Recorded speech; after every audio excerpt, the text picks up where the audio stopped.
राधे राधे दोस्तों, जय माता दी। मैं चंपा पालीवाल अपने चैनल पर आपका एक बार फिर से स्वागत करती हूँ। बड़ों को मेरा प्यार, बड़ा नमस्कार, छोटों को मेरा ढेर सारा प्यार। तो दोस्तों, आज हमारे कृष्णा इन क्लब में चल रही है श्रीमद् देवी भागवत पुराण कथा का। आज दूसरा दिन है। माँ की महिमा अपरंपार है दोस्तों। आप इस वीडियो के माध्यम से दर्शन करें और पुण्य के भागी बने। तो दोस्तों, बने रहे हमारे वीडियो के माध्यम से। सारे रामायण बल पढ़ी न्याय और सीताराम बाबा को बताओ। किशन जी पे चोरी का इंतजाम सब। हाँ, ये देखिए तो यही तो बात होती है कि श्री राधे सारी रामायण बल पढ़ी न्याय और सीताराम बाबा तो गढ़वाल का हमने ना कि सारे रामायण को पढ़ के लिए आए और पूछा कि सीता जी पिताजी का नाम क्या है, बोला पता नहीं।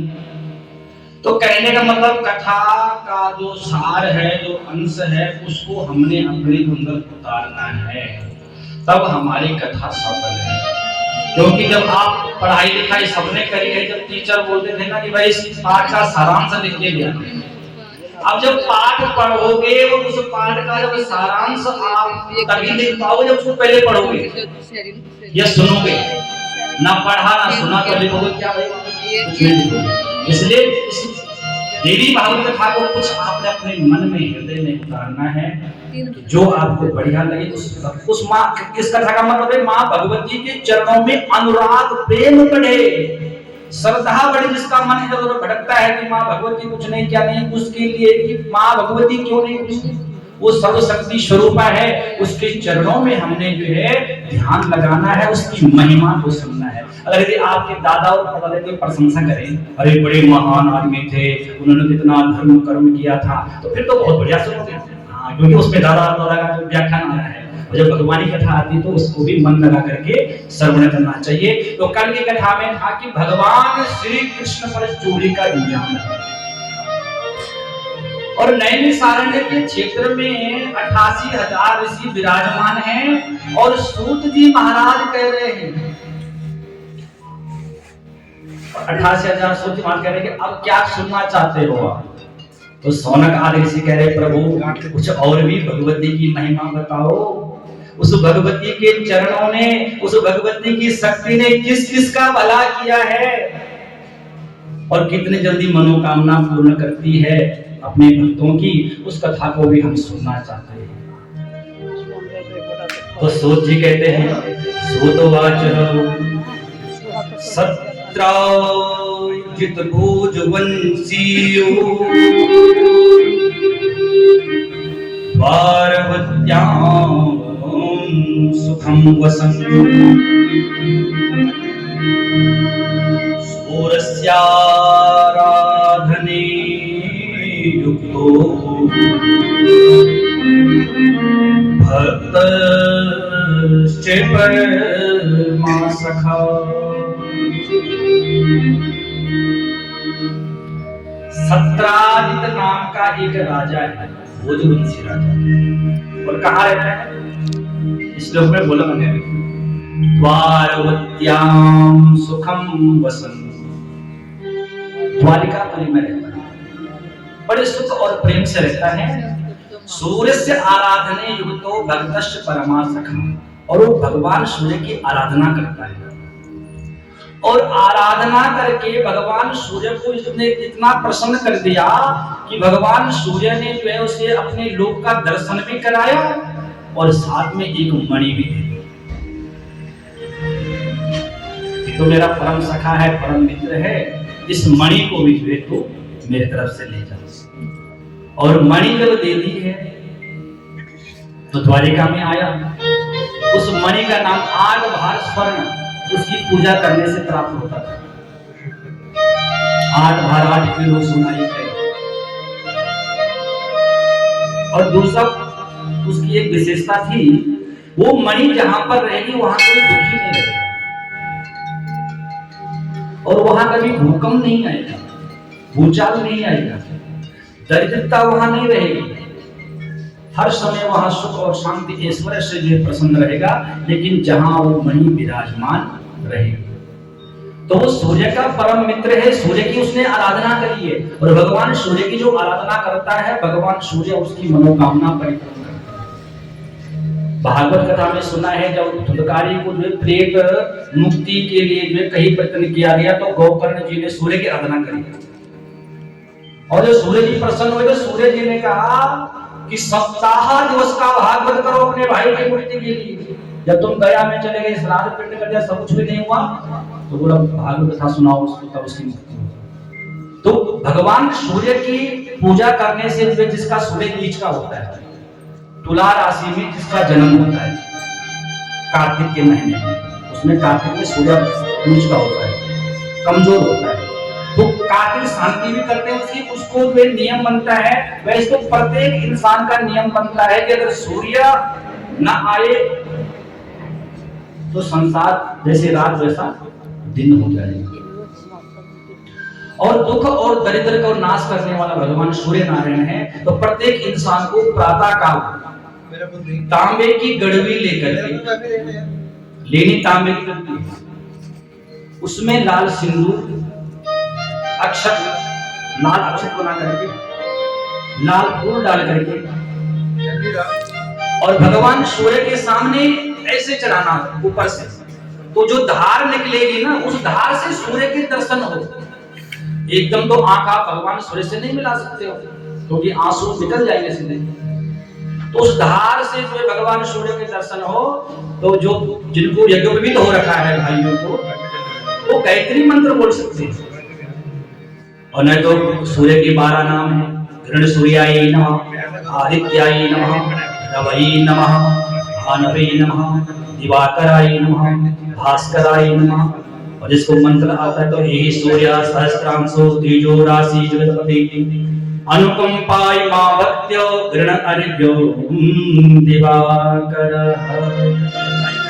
इस अर्घ्य को चढ़ा करके फिर जो परिक्रमा करनी चाहिए लेने की चढ़ा दिया और दूसरी बात जब सूर्य अर्घ्य चढ़ाने का ये नियम होता है ये नहीं तो सड़क में चले गए वहीं चढ़ा दिया वहां आपने मंत्र भी बोला और वो जल नीचे गिर गया और उसके ऊपर जो किसी का पांव पड़ गया नहीं ये तो गमले में डालो ये तो कोई परात सामने रखो तब जाके भगवान सूर्य को धूप दीप दिखाओ जो भी पत्र पुष्प उसको चढ़ाओ और डेली भगवान सूर्य को नमस्कार करते हुए फिर जो जल नीचे गिराया उसको अपने आंखों में लगाओ।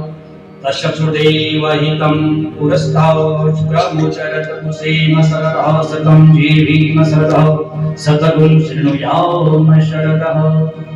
आंखों में लगाकर कानों में लगाकर भुजाओं में लगाकर के सारे अंग में हे प्रभु 100 साल की उम्र तक हमारा जीवन रहे आंखों में रोशनी रहे कानों में सुनने की शक्ति रहे भुजाओं में बल रहे सारा शरीर आरोग्यता को प्राप्त हो। ऐसा प्रतिदिन करने से भगवान सूर्य नारायण जी प्रसन्न होते हैं। तो ये सतराजित जो राजा हैं ये जो भगवान सूर्य के इतने परम प्रसन्न कर दिया भगवानों के मित्र बन गए और इनसे मणि जो है प्राप्त कर ली। और एक दिन जो है सुधर्मा नाम की जो है सभा लगी थी द्वारिका में। सुधर्मा नामक की सभा में जो है ये सतराजित राजा मणि को गले में पहन करके भगवान कृष्ण की सभा में प्रवेश करने लगा। और जब दूर से ही जब प्रवेश कर रहा था तो उसकी चमक इतनी थी मणि की कि उसकी चमक से जो ऐसा लगा कि सूर्य नारायण ऊपर से उतर के नीचे आ गए। और भगवान कृष्ण के जो साथ में सहयोगी थे वो सब कहने लगे भगवान नारायण कृष्ण जी भगवान सूर्य नारायण आपके दर्शन करने आ रहे हैं। भगवान कृष्ण तो अंतर्यामी हैं। उन्होंने कहा कृष्ण नहीं है वो सतराजित राजा जो है सूर्य से के मित्र है उन्होंने इसको मणि दी है उस मणि को ले आ रहे हैं लेके गले में पहन के यहाँ आ रहा है। तो भगवान ने कहा इस मणि की एक विशेषता है कि ये जहाँ रहेगी दुर्भिक्ष नहीं होगा और 8 भार जो स्वर्ण प्राप्त करेगा स्वर्ण मुद्राएं मिलेगी। अब उन्होंने कहा प्रभु इस मुद्रिक इसको इस मणि को अगर आपको आपके पास होनी चाहिए थी तो सर्वगुण संपन्न तो आप हैं। अब एक शिष्य ने जो किसी ने जो कह दिया कि सतराजित की ये मणि आप ऐसा करो भगवान कृष्ण को दे दो। कितनी बात हुई थी कि ये मणि भगवान कृष्ण को दे दो ये वहां ठीक रहेगी भगवान के पास अच्छी लगेगी वो सबका कल्याण करते हैं तो ये मणि उनके पास होनी चाहिए। तो लेकिन सतराजित ने मना कर दिया नहीं दी। उस मणि को लेकर के सतराजित राजा अपने घर चले गए। सभा समापन हुई और तत्पश्चात जो है उसका भाई जो प्रसेन है, सत्यराजित का जो छोटा भाई है उसका नाम क्या है? प्रसेन।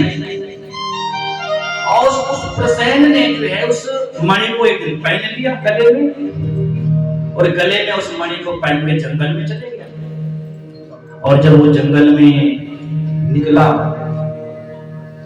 तो वहां एक जो है शेर ने उस पर हमला कर दिया, और शेर के हमला करने से जो उसकी मृत्यु हो गई। और उस शेर ने वो मणि छीन करके आगे भागने लगा,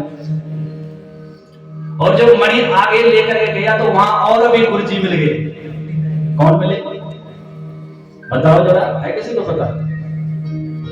नहीं पता। जामवान जी मिल गए वहां।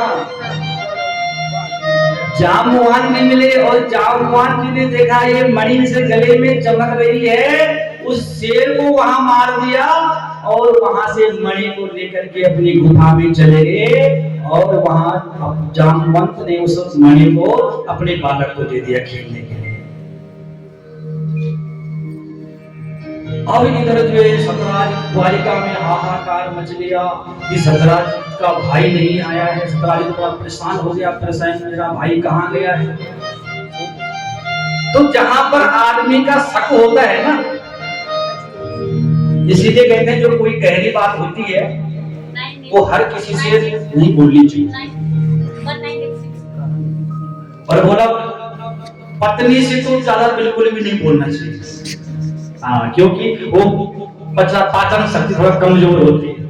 हाँ, फटक से बोल देते हैं ना, इसलिए बोलते हैं छोटी मोटी बातें जो है खाते खाते और गाते गाते अगर बोल दिया तो मुश्किल हो जाएगा। और इसमें भी एक कथा आती है, एक गरीब आदमी था, उसके लिए भोजन की व्यवस्था बड़ी परेशानी थी। तो उसकी पत्नी ने कहा कि भाई कुछ करो, आप लाओ कहीं से। बोला ये राजा का मुर्गा है, उधर उसी को लाओ, मार के उसी को खा लेंगे। उसने कहा राजा मारेगा तुमने करेगा?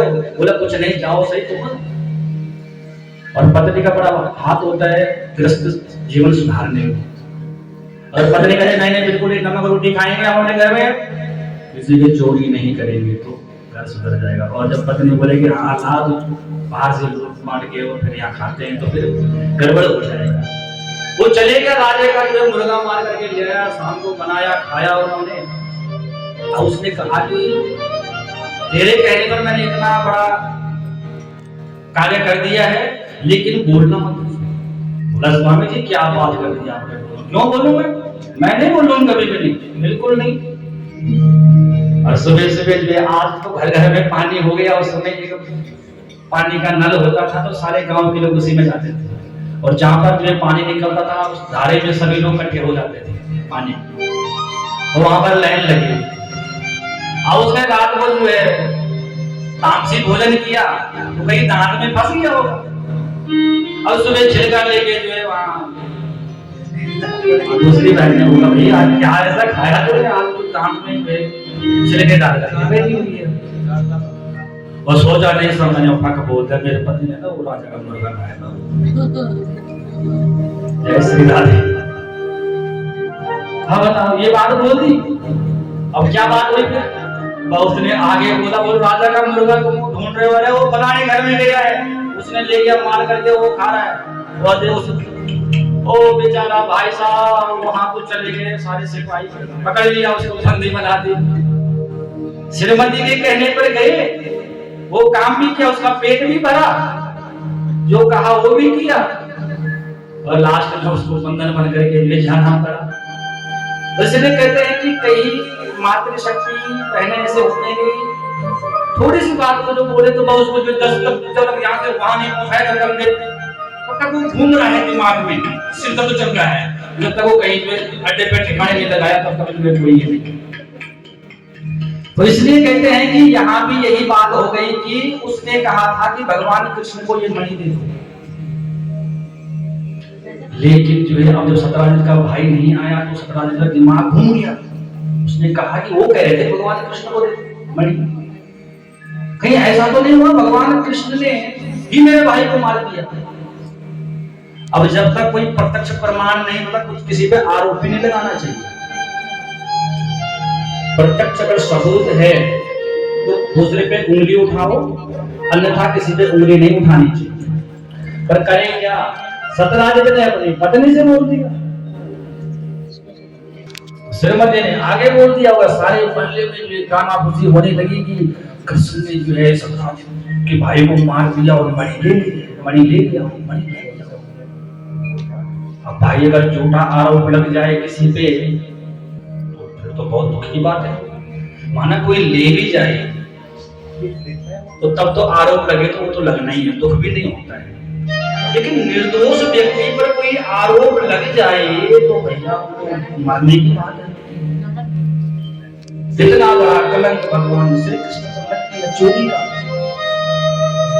भगवान कृष्ण ने कहा, जब कानों ने सुना तो बड़ा दुख हुआ। बोला अच्छा, बोला जब तक मैं इस कलंक को नहीं मिटाऊंगा तब तक से मैं चैन से नहीं रहूंगा।